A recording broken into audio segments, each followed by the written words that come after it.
How's it going, everyone? It is Andre Williams. So what we're going to be doing, we're going to take a look at some charts as far as for the market for this week. It is the start of the second quarter, and we do have earnings season that is around the corner. We have banks that are going to be kicking it off, and then we're going to have the big tech names. So we want to be prepared and see what happens prior to then, since the earnings do start next week. I know time flies so fast, all right? So what we're going to be looking at is SPY. So what we could see right away that SPY has been forming higher lows on our daily time frame. So we had the low here in October around 350. We had the low here in December around 375, and then we had the low recently on March the 13th around 380 to where we're at right now, trading at around 409.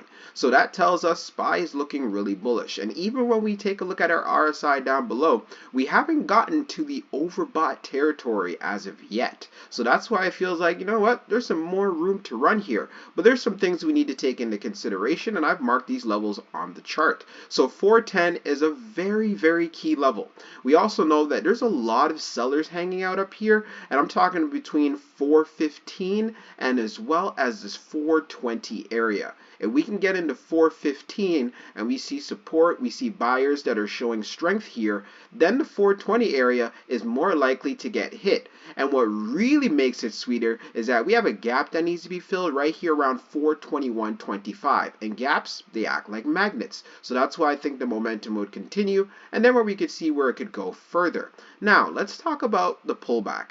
So I know many people are saying, hey, you know what? I missed out on the run up. The market has been gapping up. What are some other things we need to look at? So if you're looking for a pullback, I like the level between 405 and 407. Below 405, things can get a little bit shaky. And here's the thing. We have a gap that needs to be filled around 404.34. We also have a gap that needs to be filled around 401.53. We also have a gap here at 396.51. So knowing that we have these gaps to the downside, that's why I said if we fall below 405 and then we start seeing 404 and we drop below 404, I could see those gaps getting filled, especially 401.5. Maybe not that 396.51 right away, but again, we can't predict what the market is going to do. She's going to do what she wants to do at the end of the day, so that's just something to keep in mind. But in the meantime, we are looking bullish. And let's just take a quick look at our weekly chart here. So when we take a look at the weekly time frame, we can see down here, even on the RSI, we're at 55. Again, that's why I'm saying there's still a lot more room. Bulls could still show up and push this up further.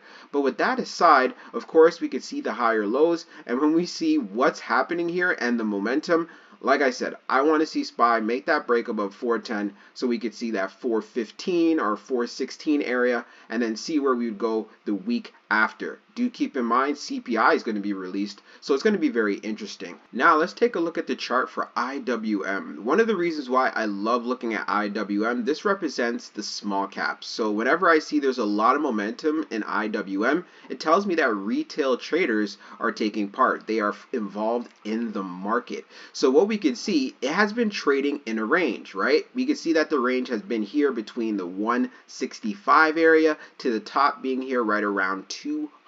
Again, this is on our daily chart. So right now where it's at 178.23 inside of the pre-market. So are we gaining some momentum on IWM? It sure does look like it. When we take a look at the RSI down here, it's at 49.73. Once we can get above 50 and we can start gaining some momentum, again, something to keep on watch. We also see that IWM has a gap that needs to be filled to the upside at 181.29. Write that down if you haven't done so already. And when we gain momentum above this level, then the next area to watch is around 187. Where do we have the sellers hanging out? We could have sellers coming in right here at this 190 level if we begin to gain some momentum. So that's one thing to be aware of. But like I said, if we see that the overall market is trending up, then IWM should begin to follow. Especially like I said, if retail is seeing that the market is looking bullish and it's showing strength, there's going to be more money flowing in and more money going into those small caps. As we take a look at the weekly chart for IWM, like I stated previously, we just have been consolidating, and this has been happening since last year, June. So that's why we could have some more room to go. So if you're looking to actually trade IWM, I'd be looking at calls around the 176 area. If it doesn't come down there, then just know, as far as whatever your strategy is or what indicators that you use, there's a gap that needs to be filled at that 181.29 level, and that's something to take advantage of. Like I said previously, these gaps can form as magnets. Take advantage of that. Now we're going to take a look at the financials. XLF, you can see that we have been trading in a range.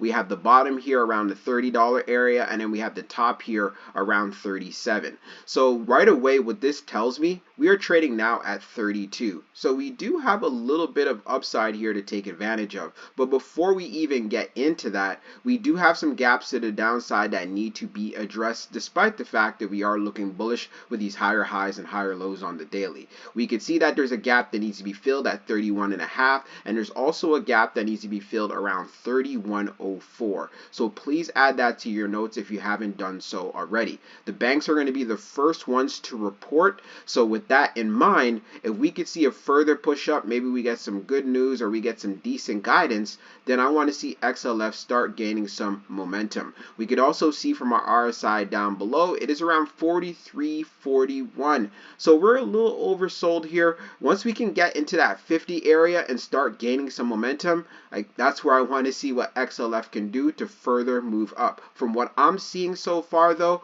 there's a lot more reward on the long side than there is on the short side, especially if we can get a pullback and it can fill in these gaps here. I really like how it looks. But overall, the banks have been getting beaten up. Let's see if this recovery could continue. But you know what? Before we move on to the next one, let's take a look at the weekly chart real quick. So taking a look at the weekly, like I said, banks have been getting beat up pretty bad. RSI on the weekly is at 41.24. And as we see from this candle that we had where we closed at from last week, there's so much more momentum, so much more upside as far as making some money on the longs as opposed to going short on this thing. Only start going short unless we break out of this zone, which is below $30. And remember, this is not financial advice. Now we're going to take a look at the daily chart for the VIX. If you're not using the VIX in your arsenal right now, please do. It measures the volatility inside of the markets, and it also does a great job showing us is the market risk on and risk off, alongside where I like to use IWM, but let's focus on the VIX for now. So we can see that the VIX is getting down into a key support area, a demand area. So what that area is between $16 and $18. Right now inside of the pre-market, it's trading at $19.62. So what does that tell us? So knowing when we had price action when this is in this area, which was consistent price action I may add, was back January 2022.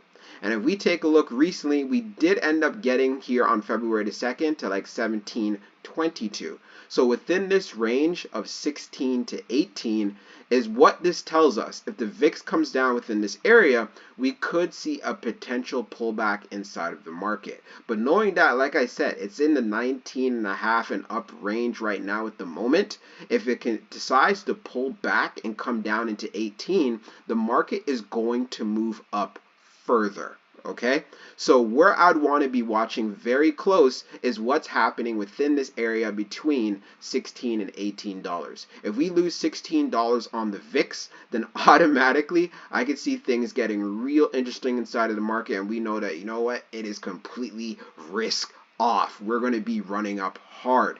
Can earnings season cause that? Can we get good reports? Can we get good guidance and so on? Hey, we're going to have to wait and see about that, right? But we can see as far as for the risk to reward on the VIX, there's a lot more upside when we look at it from a long perspective as opposed to the downside perspective. So please keep that on watch. You want to stay on top of your heels. And the VIX is a great way to make sure that, you know what, you keep yourself humbled and don't get too mixed up in this bull market, or if we decide to continue to have a strong uptrend, you want to be cautiously optimistic. So I hope you guys found this helpful. Look out for some more videos. We're going to be going over the market direction. I want to make sure you guys are prepared.